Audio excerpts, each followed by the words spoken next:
ሁላችሁንም በጌታ በኢየሱስ ክርስቶስ ስም ሰላም እላችኋለሁ። እንዴት ናችሁ? ሰላም ናችሁ ወይ? እግዚአብሔር የተመሰገነ ይሁን። ጌታ ስሙ ይባላል። 2018 ሁለተኛ ሳምንት አስቆጠረን። ክብር ለእግዚአብሔር። እንደው መልእክቴም ባይሆን ከመጽሐፍ ቅዱስ ዘጸአት 33 ቁጥር 19 አነባለሁ እና ይሄ መስከረም ላይ አንድ ቦታ ከፍዬዋለሁ። ዛሬም በልቤ ስላለ የመልእክት ክፍል ባይሆንም እናነባዋለን። ቁጥር 19 እግዚአብሔርም እኔ መልካምነቴን ሁሉ በፊትህ አሳልፋለሁ፣ የእግዚአብሔርንም ስም በፊትህ አውጃለሁ። ይቅር የምለውን ይቅር እላለሁ፣ የምምረውንም እምራለሁ አለ። ክብር ለእግዚአብሔር። 2018 ዓመት እግዚአብሔር በጎነቱን መልካምነቱን የሚገልጥበት ዓመት ነው። ክብር ለእግዚአብሔር። አብሮ በመሆን መልካምነቱን የሚገልጥበት ዓመት፣ ምሕረት በማድረግ ሕይወታችንን በመባረክ በመጠበቅ በማዳን ክብር ለእግዚአብሔር ነው። እግዚአብሔር አብሮነቱን የሚገልጥበት ዓመት ነው። ክብር ለእግዚአብሔር ነው። እስከ ዛሬ ጠብቆን እንድንቆም ያደረገን፣ እንድናገለግል በፊቱ እንድንመላለስ እንድናመልከው የረዳን አምላካችን ክብር ለእግዚአብሔር ይሁን። ስሙ የተባረከ ይሁን። እግዚአብሔርን እጅግ አድርገን እናመሰግናለን። ቆመን ከመጽሐፍ ቅዱስ የዛሬውን የንባባችን ክፍል እናነባለን። የምናነበው የመጽሐፍ ቅዱስ ክፍል ሁለተኛ ቆሮንቶስ ምዕራፍ 5 ከ11 ጀምሮ ያለውን ምዕራፍ 6 ቁጥር 1 እና 2 ጨምረን እናነባለን። በጌታ በኢየሱስ ክርስቶስ ስም አነባዋለሁ። ሁለተኛ ቆሮንቶስ ምዕራፍ 5 ከቁጥር 11 6 1 እና 2 አብረን ጨምረን እናነባለን። እንግዲህ የጌታ ፍርሃት አውቀን ሰዎችን እናስረዳለን፣ ለእግዚአብሔር ግን የተገለጥን ነን፣ በሕሊናቸውም ደግሞ የተገለጥን እንደሆንን ተስፋ አደርጋለሁ። በመልክ እንጂ በልብ ለማይመኩ የምትመልሱላቸው መልስ እንዲኖራችሁ በእኛ ልትመኩ ምክንያት እንሰጣችኋለን እንጂ የራሳችንን ደግሞ ለእናንተ የምናመሰግን አይደለም። እብዶች ብንሆን ለእግዚአብሔር ነው፣ ባለአእምሮዎች ብንሆን ለእናንተ ነው። ይህን ስለቆጠረን የክርስቶስ ፍቅር ግድ ይለናል። አንዱ ስለ ሁሉ ሞተ፣ እንግዲያስ ሁሉ ሞቱ። በሕይወትም ያሉት ስለ እነርሱ ለሞተውና ለተነሳው እንጂ ወደፊት ለራሳቸው እንዳይኖሩ ስለ ሁሉ ሞተ። ስለዚህ እኛ ከአሁን ጀምሮ ማንም በሥጋ እንደሚሆን አናውቅም። ክርስቶስንም በሥጋ እንደሆነ ያወቅነው ብንሆን እንኳ አሁን ግን ከእንግዲህ ወዲህ እንደዚህ አናውቀውም። ስለዚህ ማንም በክርስቶስ ቢሆን አዲስ ፍጥረት ነው፣ አሮጌው ነገር አልፏል፣ እነሆ ሁሉም አዲስ ሆኗል። ነገር ግን የሆነው ሁሉ በክርስቶስ ከራሱ ጋር ካስታረቀን የማስታረቅንም አገልግሎት ከሰጠን ከእግዚአብሔር ነው። እግዚአብሔር በክርስቶስ ሆኖ ዓለሙን ከራሱ ጋር ያስታርቅ ነበርና በደላቸውንም አይቆጥርባቸውም ነበር፣ ለእኛም የማስታረቅን ቃል አኖረ። እንግዲህ እግዚአብሔር በእኛ እንደሚማልድ ስለ ክርስቶስ መልእክተኞች ነን። ከእግዚአብሔር ጋር ታረቁ ብለን ስለ ክርስቶስ እንለምናለን። እኛ በእርሱ ሆነን የእግዚአብሔር ጽድቅ እንሆን ዘንድ ኃጢአት ያላወቀውን እርሱ ስለ እኛ ኃጢአት አደረገው። እንጸልይ። የዘላለም አምላክ ልዑል እግዚአብሔር ስለዚህ ማለዳ እጅግ አድርገን እናመሰግናለን። በዚህ ማለዳ ደግሞ ቃልህን እንድንሰማ በፊትህ ሐሳብህን ልትገልጥልን ስላለን ስለረዳህን እናመሰግንሃለን። ጊዜውን ሁሉ ላንተ አሳልፈን ሰጠን። ጌታ ሆይ እያንዳንዳችንን እርዳ፣ የቃልህን እውነት አብራለን። ስለሰማህን ተባረክ። በጌታ በኢየሱስ ክርስቶስ ጌታ ይባርካችሁ።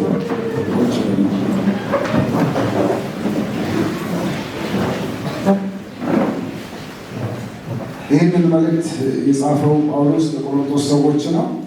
እና ይህ ክፍል ይህን ሀሳብ ሲጽፍ ጳውሎስ በወቅቱ ሰዎች ጳውሎስን ያሙት ነበር። እሱ የሐሰት አስተማሪዎች የጳውሎስን ትምህርት ይቃወሙት ነበር እና ስሙን ያጠፉት ነበር። ጳውሎስ በሰዎች ፊት ለመታየት ነው የሚያገለግለው የሚል ሀሳብ ተሰንዝሮበታል እና ደግሞ አይምሮውም እንደውም ሳይስት አይቀርም ብለው ትምህርቱን ለማጣጣል የተናገሩ ሰዎች ያወሩበት ሰዎች ነበሩና ስለዚህ ጳውሎስ ለነዛ ምላሽ እንዲሰጡ ለነሱ አይደለም ለምዕመናኑ ምላሽ እንዲሰጡ የእውነትን ቃል እንዲያውቁ ይነግራቸዋል። ስለዚህ እናንተ ከቁጥር 11 ጀምሮ ስታነቡት ምላሽ እንድትሰጡ እኛ ራሳችንን ልናመሰግን አይደለም፣ በእግዚአብሔር ፊት ራሳችንን ለማመስገን አይደለም። ስለዚህ እናንተ ለሚጠይቋችሁ ለሚናገሯችሁ ነገር ምላሽ እንድትሰጡ ይህንን ሀሳብ እንነግራችኋለን እያለ ይናገራል። ሐሰት ስለሚያወሩላችሁ እነሱ የሚሰጡት ትምህርት እውነት አይደለም ለሚሉ ምላሽ ይኖራችሁ ዘንድ ይህንን እንናገራለን ይላል። ስለዚህ ከቁጥር 11 ጀምሮ ባነበብነው ክፍል እንግዲህ የጌታ ፍርሃት አውቀን ሰዎች እናስረዳለን፣ ለእግዚአብሔር ግን የተገለጥን ነን፣ ለሕሊናችንም ደግሞ የተገለጥን እንደሆነ ተስፋ እናደርጋለን ይላል። ይሄ ማለቱ ምንድን ነው? እኛ በእግዚአብሔር ፍርሃት ውስጥ ሆነን ነው ይህንን አገልግሎት የምናገለግለው። እግዚአብሔርን እየፈራ እንደገና ደግሞ እግዚአብሔርን በመፍራት ብቻ አይደለም፣ ሁሉም በሚያውቅ አምላክ ፊት ሁሉም ነገር ምን የሆነ ነው? የተገለጠ ነው። በእግዚአብሔር ፊት የተገለጠ ነው። ስለዚህ እግዚአብሔር አገልግሎታችንን ያውቃል እያሉ ለሰዎች ይናገራሉ። ውጫዊ በሆነ ስርዓት አንመላለስም፣ ነገር ግን በተለወጠ ማንነት በአዲስ ማንነት እንመላለሳለን። ሁሉም ማንም በክርስቶስ ቢሆን ምንድን ነው ይላሉ? አዲስ ፍጥረት ነው። አሮጌው ነገር ምን አድርጓል? አልፏል፣ እነሆ አዲስ። ክብር ለእግዚአብሔር ይሁን። ስለዚህ እኛ ዝም ብለን አይደለም የምንናገረው፣ የምናወራው ምክንያት አለን። በክርስቶስ በአዲስ ማንነት እንናገራለን እያለ ያወራቸዋል። ስለዚህ ይሄ ካለ በኋላ ዛሬ ወደ ዋናው ሀሳብ ቁጥር 18 ላይ ይገኛል። በክርስቶስ አዲስ ፍጥረት ነው ካላቸው በኋላ ነገር ግን የሆነ ሁሉ በክርስቶስ ከራሱ ጋር ካስታረቀን የማስታረቅን አገልግሎት ከሰጠን ከእግዚአብሔር ነው። እግዚአብሔር በክርስቶስ ሁሉ ዓለሙን ከራሱ ጋር ያስታርቅ ነበርና በደላቸው አይቆጥርባቸውም ነበር፣ በእኛ የማስታረቅን አገልግሎት አኖረ ይላል። ስለዚህ ዛሬ የመልእክቴ ርዕስ እኛ የእርቅ መልእክተኞች ነን። አስታራቂ እንዴት ደስ ይላል! አስታራቂ በጣም ደስ ይላል። የእርቅ መልእክተኞች ነን። የሰላም ሰዎች ነን። እኛ የእርቅ መልእክተኞች ነን። በል ውስጥ እኛ የእርቅ መልእክተኞች ነን። ክብር ለእግዚአብሔር። ሰዎች በአካባቢያቸው ሰዎችን ለማስታረቅ ዝም ብለው ሰዎችን አይመርጡም። ማን ነው እንደው ከሊን መመለስ የሚችል በደንብ እንደው ማሳመን የሚችል ብለው ከሰዎች መካከል መርጠው ይለያሉ። ስለዚህ የማስታረቅን አገልግሎት እግዚአብሔር ሲሰጠን ደግሞ አምኖ ነው። እግዚአብሔር ታምኖብን ነው። ክብር ለእግዚአብሔር ነው። ስለዚህ የማስታረቅን አገልግሎት እግዚአብሔር ሲሰጠን እግዚአብሔር ወኪሎች አድርጎናል። በእግዚአብሔር ፊት ተወካዮች ነን እና አምባሳደሮች ወይም ደግሞ በቀድሞው እንደራሴዎች ነን። የማ የክርስቶስ እንደራሲ ማለት እንደራስ ሆኖ ወክሎ ምን የሚሆን የሚያስተዳድር ያንን ሀሳብ የሚያስፈጽም ማለት ነው። ስለዚህ በነገስታት በሻለቆች ይሄ የተለመደ ነበር ውክልና። ስለዚህ እግዚአብሔር እኛን አምባሳደሮች አደረገን፣ ወኪሎች አደረገን። ክብር ለእግዚአብሔር። እና አስታራቂዎች ያደረገን። በዚህ ስፍራ ጳውሎስ ይህንን ነው የሚናገረው። ስለዚህ የእግዚአብሔር መንግስት ተልእኮ ምንድነን ማለት ነው? እኛ አስፈጻሚዎች ነን ማለት ነው። የእግዚአብሔር ተልእኮ አስፈጻሚዎች ነን። ጳውሎስ ይህንን ተልእኮ ሲናገር የጠቀሳቸው ነገሮች አሉ። ቁጥር 11 ላይ በእውነተኛ ማንነት በንጹህ ሕሊና የክርስቶስን ወንጌል ምን አደረግን ይላል? አገለገልን፣ ሰበክን። ይህም እውነተኞች መሆናችን እናንተ ስላላችሁ ሳይሆን እውነተኞች መሆናችን በማን ፊት የታወቀ ነው? በእግዚአብሔር ፊት የታወቀ ነው። ክብር ለእግዚአብሔር። እግዚአብሔር ሁሉን ያውቃል ብሎ አጠገባችሁ ያለውን ሰው እግዚአብሔር ሁሉን ያውቃል። አሜን። እግዚአብሔር ሁሉን ያውቃል። እግዚአብሔር ሁሉን ይረዳል። አያችሁ፣ ሰዎች ባይረዷቸውም በሌላ አቅጣጫ ቢመለከቷቸውም እግዚአብሔር ግን ስለማ ስለ ንጹህ ልባችን፣ ስለ ንጹህ ሕሊናችን፣ ስለ እውነተኛው ማንነታችን ማን ያውቃል? እግዚአብሔር ያውቃል አላቸው።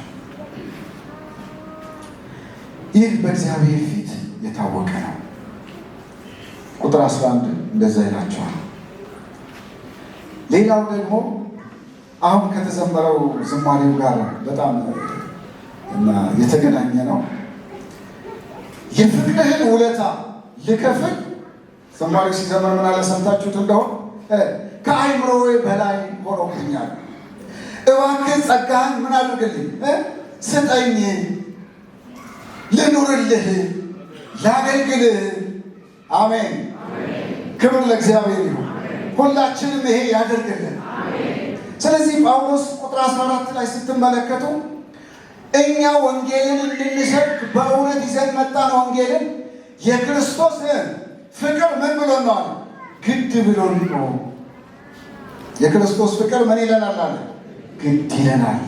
የክርስቶስ ፍቅር ግድ ብሎን ነው ወንጌልን የምንሰብከው ይላል። ይህንን ስታነቡ ታገኛላችሁ። ቁጥር 14 ላይ እንዲህ ይላል፣ ይህን ስለቆረጥን የክርስቶስ ፍቅር ግድ ይለናል።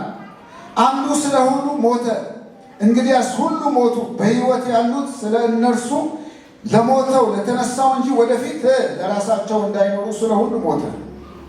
የክርስቶስ ፍቅር ግድ አለ። ወንጌልን ልንሰብክ፣ ልናገለግል፣ ይህንን ልናስተምር ግድ አለ። ወደፊት ለራሳችን ብቻ የምንኖርበት ምክንያት የለንም። ለማ ጭምር ለጌታ ጭምር ለወንጌሉ የምንኖርበት። ስለዚህ ሰዎችን ደስተኛ ለማድረግ ነው ጳውሎስ የሚያገለግለው። ከሰዎች የሆነ ጥቅም ፈልጎ ነው ብለው ለሚሉት አይ እኛ መቆሚያችን የክርስቶስ ፍቅር። ክብር ለእግዚአብሔር።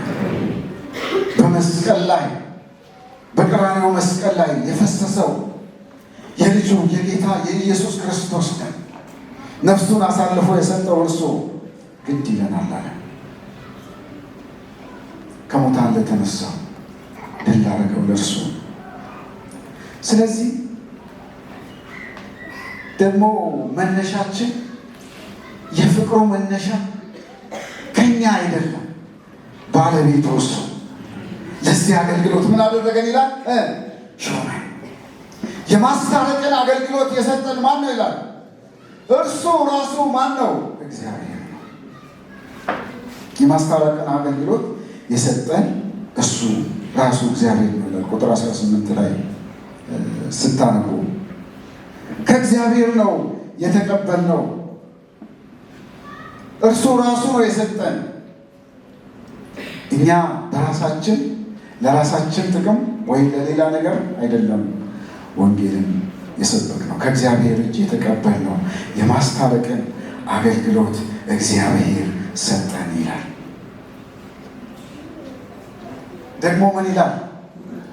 የማስታረቅን አገልግሎት ሰጠን፣ ከእግዚአብሔር ተቀበልን ይልና 6 ላይ 2 ላይ ስታነቡ እንደገና ደግሞ ይህን አገልግሎት የሰጠን እግዚአብሔር አብሮን የሚሰራ ነው። አብሮን ይሰራል። እርሱ ምንድን ነው? ሰራተኛ ነው። ከእኛ ጋር አብሮ የሚሰራ ነው። ስለዚህ ጳውሎስ ለገጠመው ተቃውሞ ምላሽ አገልግሎታችን ይህን ይመስላል። ሰዎችን ከማን ጋር ማስታረቅ ነው? ከእግዚአብሔር ጋር ማስታረቅ ነው። ዛሬ 2018 መልእክተኛ አድርጎ አቆመኝ። እስቲ መልእክተኛ ነኝ በሉ። እስቲ የክርስቶስ መልእክተኛ ናቸው፣ አስታራቂዎች። በ2018 ዓመተ ምህረት እኔ የክርስቶስ በተለይ ለእኔ የክርስቶስ መልእክተኛ አድርጎ አቆሞኛል። ምክንያቱም ከተደረገልኝ ነገር የተነሳ በአንጀት መታጠፍ ህመም በጣም ክፉኛ ታምሜ ነበር። 4 ሰዓት የሚፈጅ ሰርጀሪ ተደረገልኝ። የሚገል ነበር። አንዳንድ ሐኪሞች መረጃውን እንደሰጡኝ ልትሞትም ትችላለህ ብለውኝ ነበር። አይ እኔ አልሞትም አልኳቸው። እንደገና ደግሞ የአስም በሽታ ነበረብኝ። በጣም ሲበዛብኝ መድኃኒት ወስድ ነበር። ማገልገል እስከማልችል ድረስ ተይዤ ነበር። በ2018 ግን እግዚአብሔር መልእክተኛ አድርጎ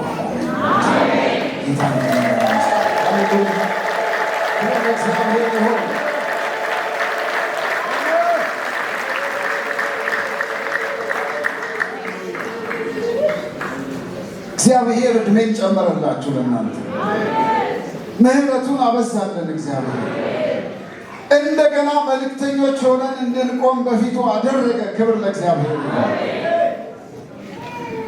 እግዚአብሔር ዕድል ሰጠን።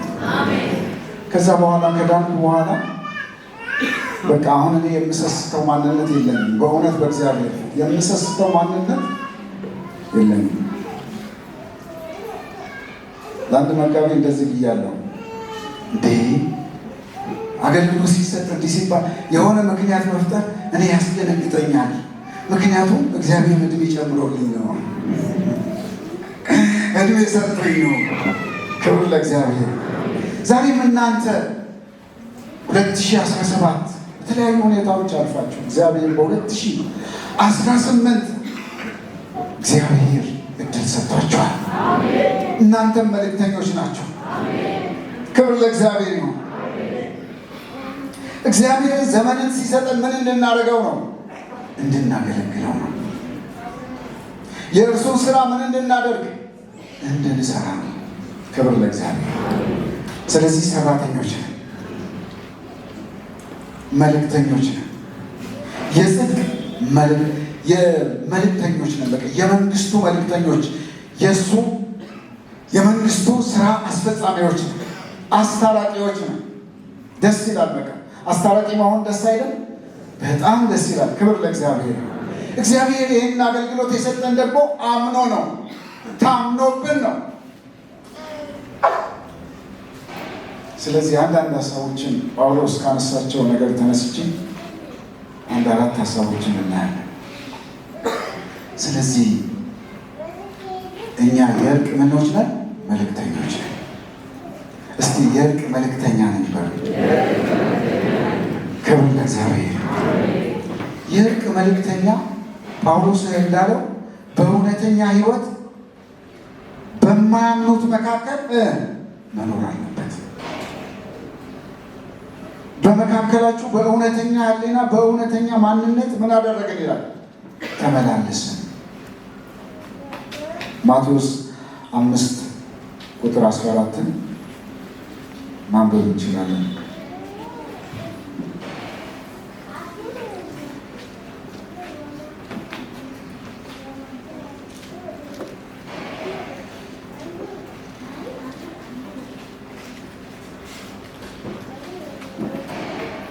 እንዲህ ይላል፣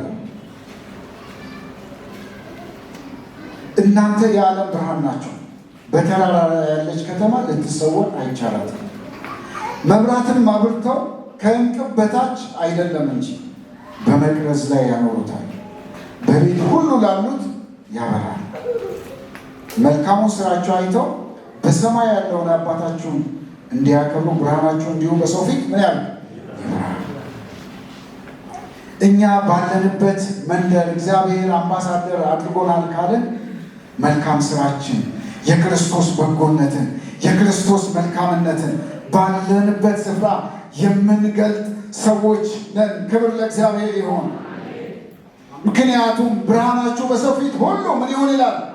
ይብራ፣ ይታይ። ለከፋው ዓለም፣ ለጨለመበት ዓለም ጌታ ለዚህ ሾሞናል። በወንጌል ስራ ላይ በጣም የሚገርማችሁ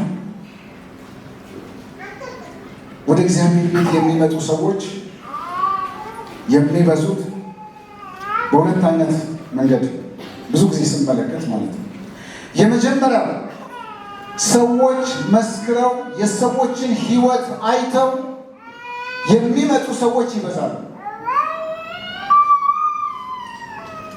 ሁለተኛ ነገር ደግሞ የእግዚአብሔርን ታምራት ፈውስን ሲያዩ አንዳንዶች እነሱም አይሰሙም፣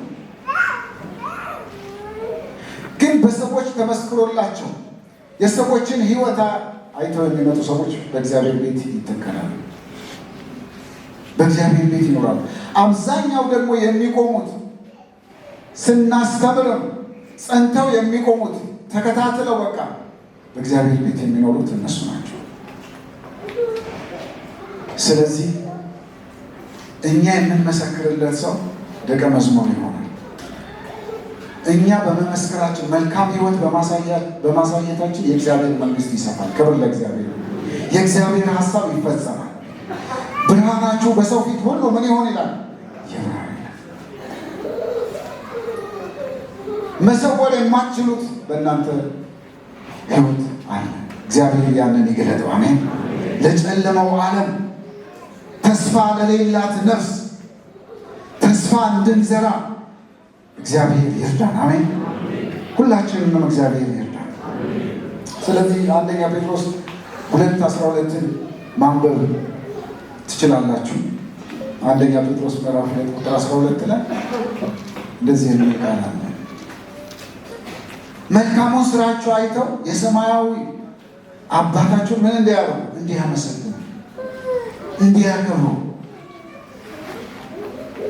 በሌሎች ፊት መልካምን ነገር በማድረግ መኖር እንዳለብን ምን ያደርጋል? ይናገራል ወገኖች። ስለዚህ በእውነተኛ ሕይወት ኖርን። ዛሬ እናንተ አምባሳደሮች ናቸው። አምባሳደር ደግሞ ጥንቅቅ ብሎ የሀገሩ ስም ላያሰድብ መኖሪያው ራሱ የት ነው? እዛ ግቢ ውስጥ ነው አይደል? ከግቢው ውጭ ሌላ ስራ ይሰራል? አይሰራም። ሌላ ነገር አያደርግም። ምክንያቱም ተጠንቅቆ ይኖራል፣ ተጠንቅቆ ይወጣል፣ ይገባል። በሕይወታችን ክርስቶስን እንድንገልጥ የሰማይ አምላክ እግዚአብሔር ይርዳል። አንዳንድ ወንጌልን ስላልሰበክን ብቻ ወይ እንደ ሌሎች ብቻ ስላልሆነ በሕይወታችን ማንን ማሳየት? ክርስቶስን ማሳየት፣ እርሱን ማሳየት። ሰዎች ያያችኋል። ሰዎች ሲናገሩ እኛ መጽሐፉ 66 ነው፣ እኛ ስንተኛ? 67ኛው መጽሐፍ ነው። ያነቡናል፣ ያዩናል። ኦ ጌታ ባስቀመጠን መንደር፣ ጌታ ባስቀመጠን ሰፈር የእሱን ብርሃን እንድናበራ በመልካም ስራ እንድንገለጥ የሰማይ አምላክ እግዚአብሔር ይርዳናል። ንጹሕ ሕሊና ይዘን በፊታችሁ ተመላለስ። ይሄ ደግሞ በእግዚአብሔር የታወቀ ነው። ሌላ ሕይወት የለንም ብሎ እንደተናገረ በክርስቶስ የተሰጠን ያንን ሕይወት እንድንገልጠው የሰማይ አምላክ እግዚአብሔር ይርዳን። ሌላው ቅድም ያነበብኩላችሁ ምንድን ነው? ወንጌልን እሰብክ ዘንድ የማፍቀር ግድ ይለኛል የክርስቶስ። ስለዚህ ዘማሪው ብቻ አይደለም፣ እኛም ምን አለብን? ውለታ አለብን። የፍቅር ውለታ አለብን። ነፍሱን ስለ በጎች ከመስጠት የሚበልጥ ፍቅር ለማንም የለውም ይላል። የለውም ይላል። ብትታዘዙ እናንተ ወዳጆቼ ናችሁ አለ። ክብር ለእግዚአብሔር። የመጀመሪያው ትእዛዝ ደግሞ የመጀመሪያው እግዚአብሔር ሐሳብ የእግዚአብሔርን ተልእኮ መፈጸም። ክብር ለእግዚአብሔር። የእግዚአብሔርን ተልእኮ መፈጸም። አንቺን መፈጸም ትችያለሽ። አንተም መልእክተኛ ነህ፣ አንቺም መልእክተኛ ነሽ። ስለዚህ ትእዛዙን በመፈጸም መልእክቱን ማድረስ ያኔ እግዚአብሔር እንደወደድ ነው። የእግዚአብሔር የፍቅሩ መገለጫ ነው። ክብር ለእግዚአብሔር። ይህንን ሀሳብ ዮሐንስ 15 13 14 ማንበብ ትችላላችሁ። ብትወዱኝ ትእዛዜ ምን አድርጎ አለ? ብትወዱ። ስለዚህ ትእዛዙን ማድረግ፣ ተልእኮውን መፈጸም ለእግዚአብሔር ፍቅር ምላሽ እየሰጠ ነው። ለእግዚአብሔር ፍቅር እንደ አባቶች እኛም ምላሽ እንድንሰጥ የሰማይ አምላክ እግዚአብሔር ይርዳል። ጸጋውን ወገኖችን ያብዛለን።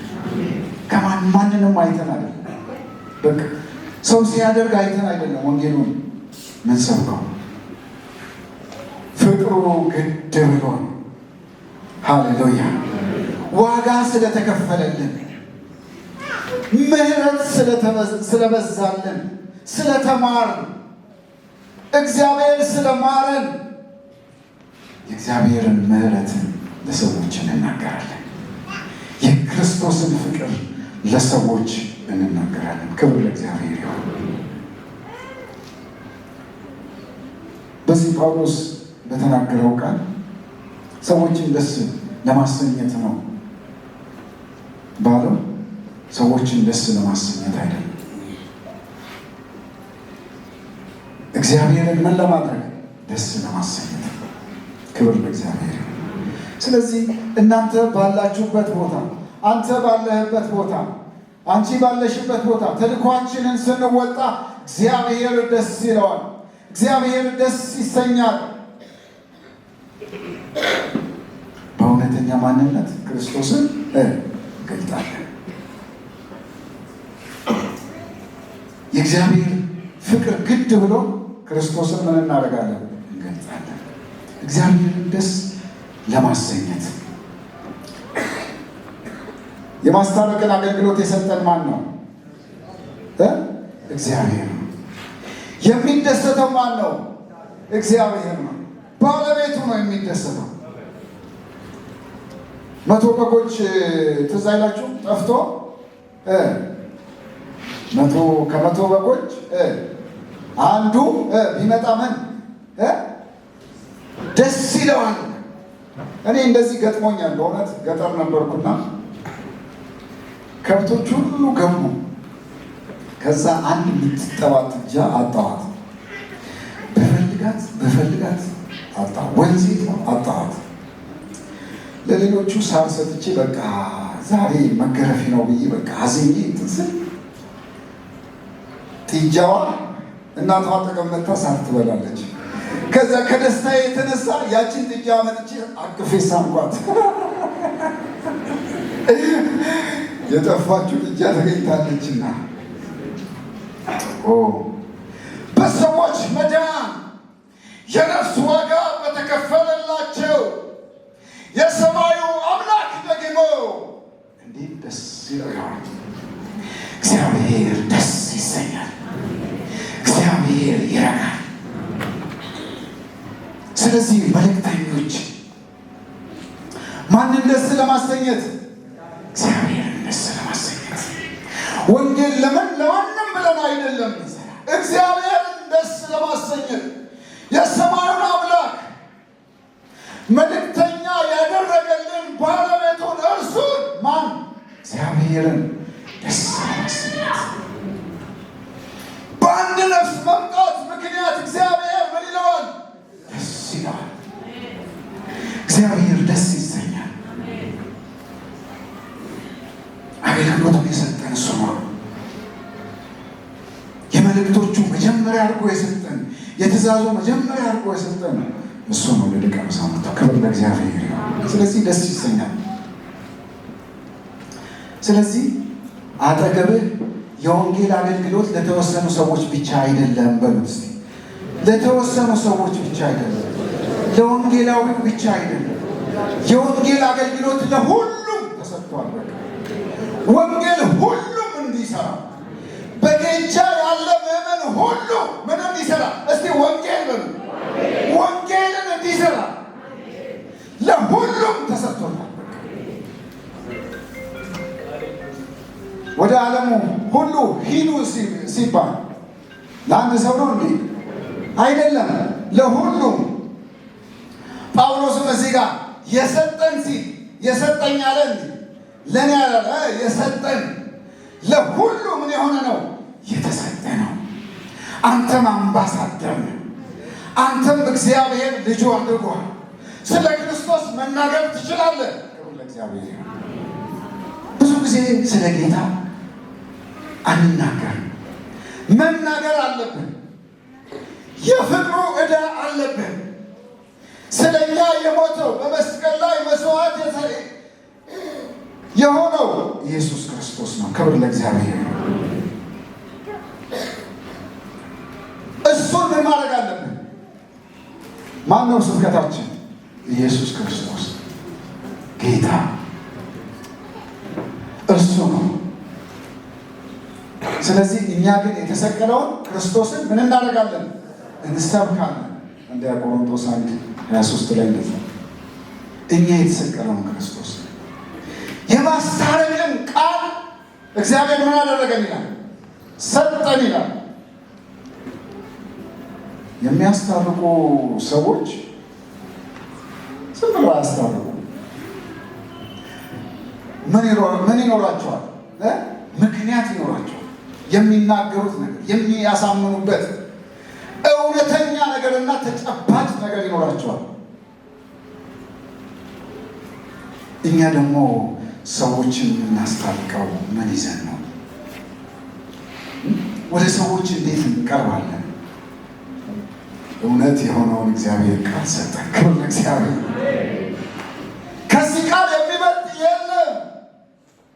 ስለዚህ ይሄ ቃል እውነት ነው። ይሄ የመታረቂያ የማስታረቂያ ቃል ነው። ክብር ለእግዚአብሔር። ቃሉን ምን አደረገ? ሰጠን፣ በእኛ አኖረ። ክብር ለእግዚአብሔር። ስለዚህ ቃሉን ነው የምንናገረው። እግዚአብሔር የሚናገረው የእግዚአብሔር ቃል የሚለው ያንን ነው የምናስተላልፈው። ይሄ ደግሞ እውነት ነው።